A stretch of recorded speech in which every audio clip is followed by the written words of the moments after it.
ये चार बातें नोट कर ले, बहुत ये जीवन के लिए अत्यंत लाभदायक है। जब आपका मन आपको परास्त कर रहा है, जला रहा है, वो जलन सिर्फ मन को प्राप्त हो रही, आपको नहीं। आप बिल्कुल दूर हैं, आप दृष्टा हैं, आप साक्षी हैं उसके, आप स्वामी हैं उसके। यदि आप स्वीकृति नहीं देंगे तो आपसे पापाचरण नहीं करा पाएगा। आपको डरना नहीं कि अब मन में काम आ गया, क्रोध आ गया, अब तो मेरी दुर्गति हो जाएगी, बिल्कुल नहीं। ये चार बातें बहुत जल्दी मन को प्रभु में लगा देंगी। अगर आप पकड़ पावे, ना पकड़ पावे तो भोगे। फिर आपका मन आपको जलाएगा, फिर आप रोएंगे, चिल्लाएंगे, भागेंगे। कहां भाग के जाओगे? जो संसार में फंसे हुए जन है वो तो भाग के यहां आ रहे हैं श्री जी की शरण में। यदि आप अपने मन को संभाल नहीं पाए तो फिर कहां भाग के जाओगे? इन्हीं की शरणागति से तो निर्विकार हुआ जाता है, निश्चिंत हुआ जाता है, निर्भय हुआ जाता है। इनके चरणों को छोड़कर कहां निश्चिंतता होगी, कहां निर्भयता होगी? पहला, बिल्कुल ये जीवन की वो दवा है जिससे आप बिल्कुल ठीक हो जाएंगे यदि ये जीवन में उतार लें तो। हृदय में लिख लो, दिमाग में लिख लो, किसी नोटबुक में लिख लो, जो आप रोज स्वाध्याय करें।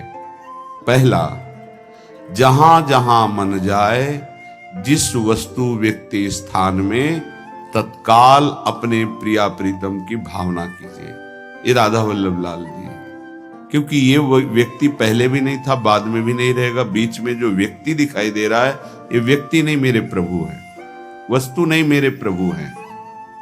ये स्त्री नहीं, ये प्रभु है। ये पुरुष नहीं, ये प्रभु है। ये पापी नहीं, ये प्रभु है। ये महात्मा नहीं, ये प्रभु है।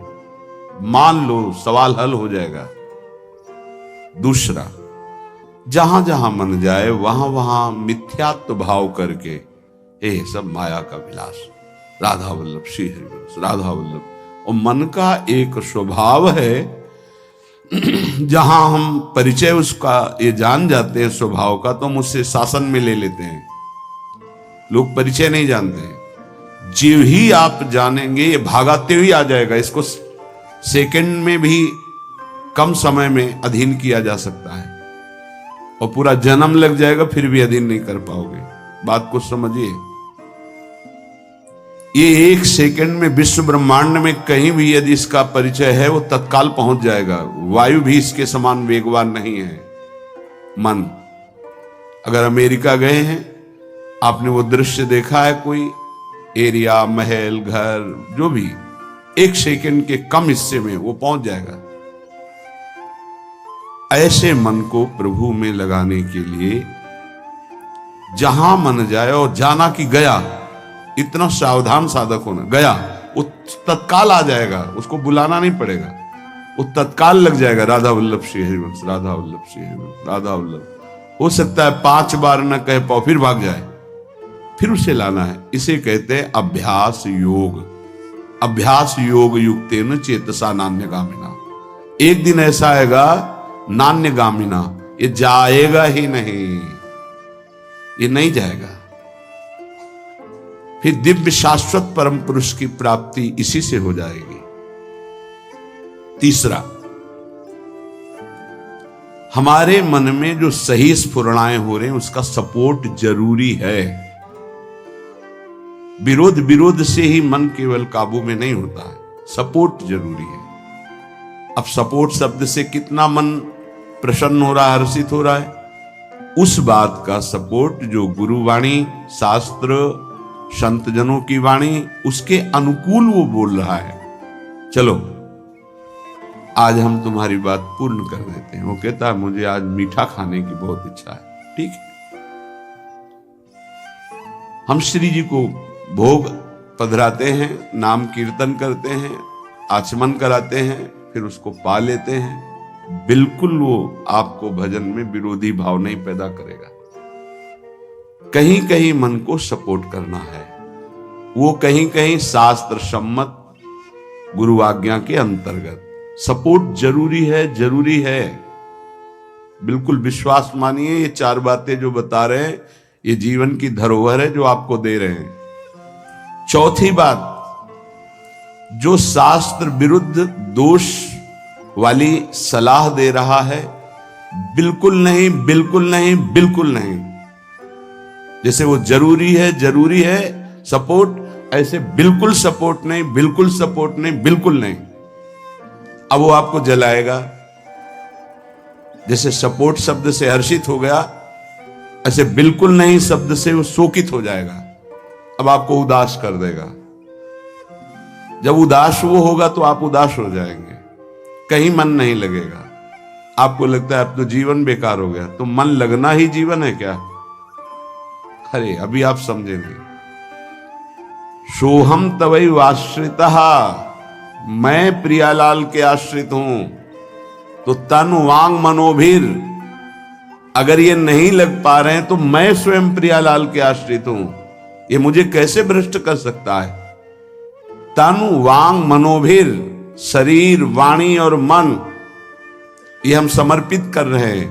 तो शरीर, वाणी, मन, ये तीनों धोखा दे रहे हैं। शरीर बीमार हो गया है, जबान खराब हो गई है, मन गलत चिंतन करा रहा, तो हमारा बाल बांका भी नहीं कर सकता, क्योंकि सोहम तवैव आश्रिता, मैं स्वयं प्रियाजू की शरण में हूं। उपासक देखो, देखो जरा इस पर विचार करो। क्या शरीर को त्याग देने से परम पद मिल जाएगा? दुखों की निवृत्ति हो जाएगी? क्या निर्विकारता आ जाएगी? नहीं। ऐसे शरीर को नष्ट करने वाले को प्रेत योनि मिलती है। प्रेत योनि महाभयानक कष्टदायी, जिसमें वो दरिया के समीप रहते हुए बूंद पानी नहीं पी सकता, केवल वायु भक्षण करके वो जलता रहता है।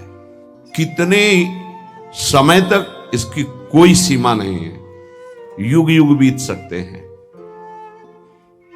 ये मन जिसको तुमने अपना माना, कितनी दुर्गति का रास्ता चयन करा दिया।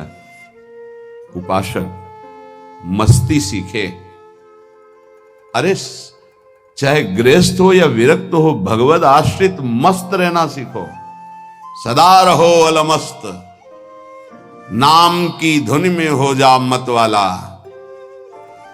निरंतर नाम, क्या फर्क पड़ता है मन सही है या गलत, क्या फर्क पड़ता है? क्यों? क्योंकि मैं स्वयं प्रभु के आश्रित हूं। मैं सच्चिदानंद का सच्चिदानंद अंश हूं। ना मैं कभी दूषित था, न दूषित हूं, न दूषित रहूंगा, और ना सृष्टि में किसी की सामर्थ्य है कि मुझे दूषित कर सके। इंद्रियां दूषित हो सकती हैं, मन दूषित हो सकता है, क्रिया दूषित हो सकती है। अब हम प्रभु के बल से इन इंद्रिय, मन और शरीर के दोषों का नाश करूंगा, ना कि इनके अनुसार चलूंगा। ये उपासक का स्वरूप है। व्यथा इंद्रिय प्रमथन स्वभाव वाली, मनुष्य प्रमथन स्वभाव वाला, इनके मथित होने पर, मनमथ नाम है काम का, वो इनमें बैठ करके ऐसा प्रमथन करता है, ऐसी व्यथा उत्पन्न करता है कि साधक का तदात्म भाव होने के कारण वो असहनीय हो जाता है और वो गलत संकल्प और चेष्टा में उतर जाता है। इसी को सह गया सो महापुरुष। यम ही न व्यथयन्ते ते पुरुषम पुरुषर्षभ। हे पुरुषों में श्रेष्ठ अर्जुन, अर्थात वो पुरुषों में श्रेष्ठ पुरुष है जो प्राप्त व्यथा को सह जाता है। इंद्रिय मन के द्वारा विकारात्मक पीड़ा को बिना किसी से राग द्वेष किए चुपचाप सह गया, ये भगवान की विशेष कृपा उस पर।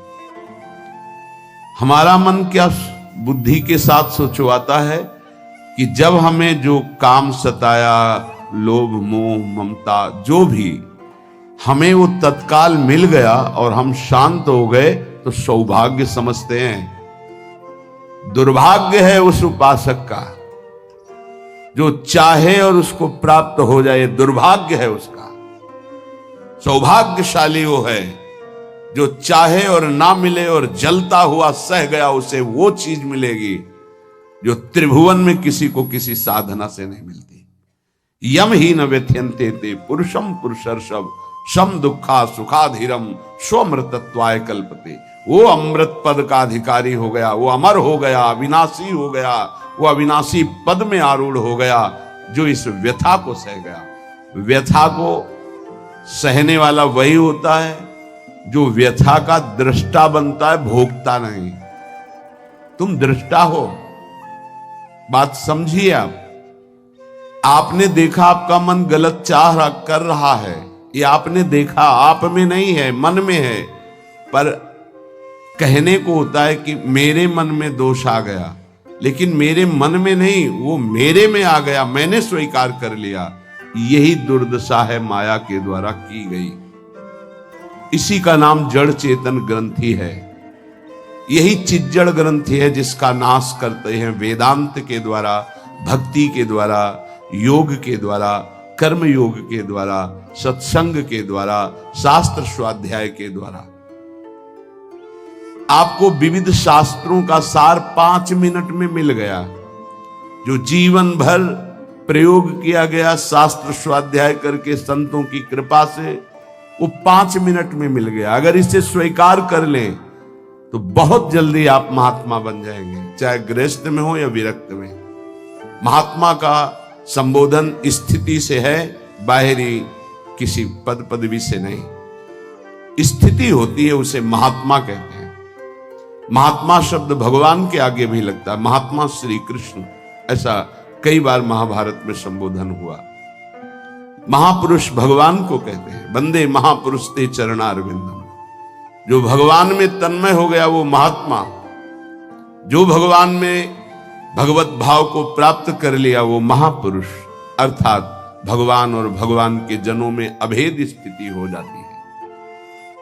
अगर ये आज जो चर्चा हो रही इसको आप अपने जीवन में नहीं धारण कर पा रहे तो दुर्भाग्य है, जलोगे, रोगे, परेशान कर देगा तुम्हें मन। इसको बहुत बार सुनना।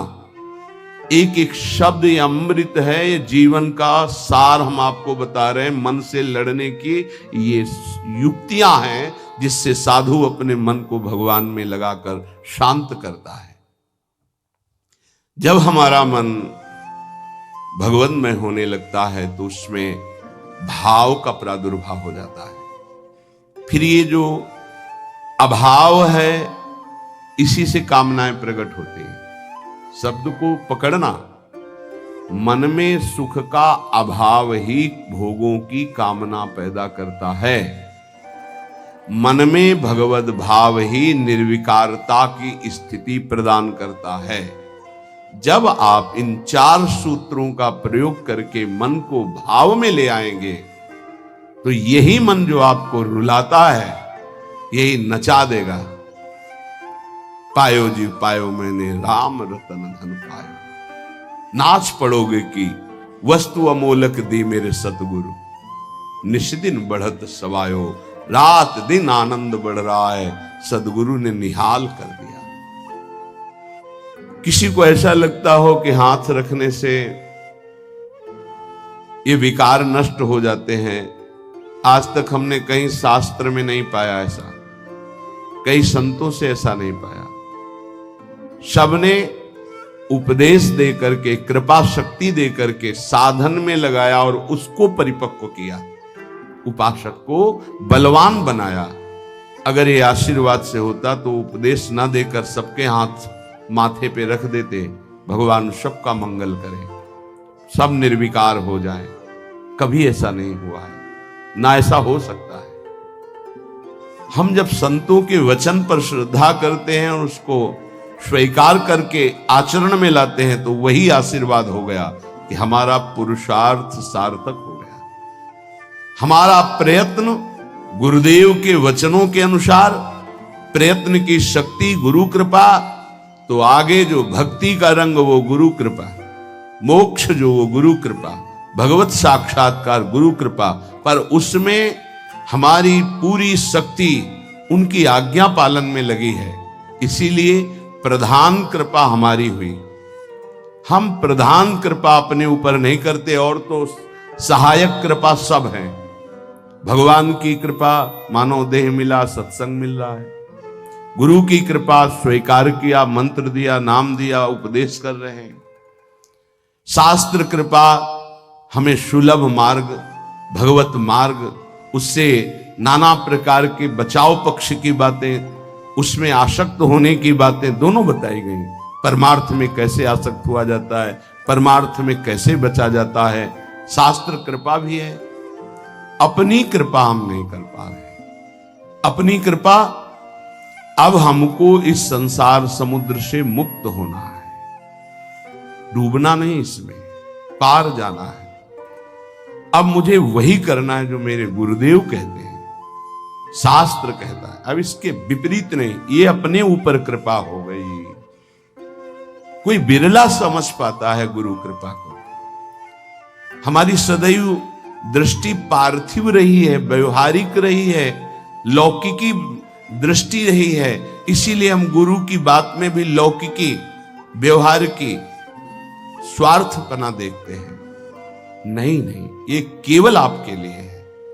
आपको दुलार करना या डांटना, आपको अपना मानना, अधिक प्यार दिखाना, आपके मन को चुराकर प्रभु में लगाना है।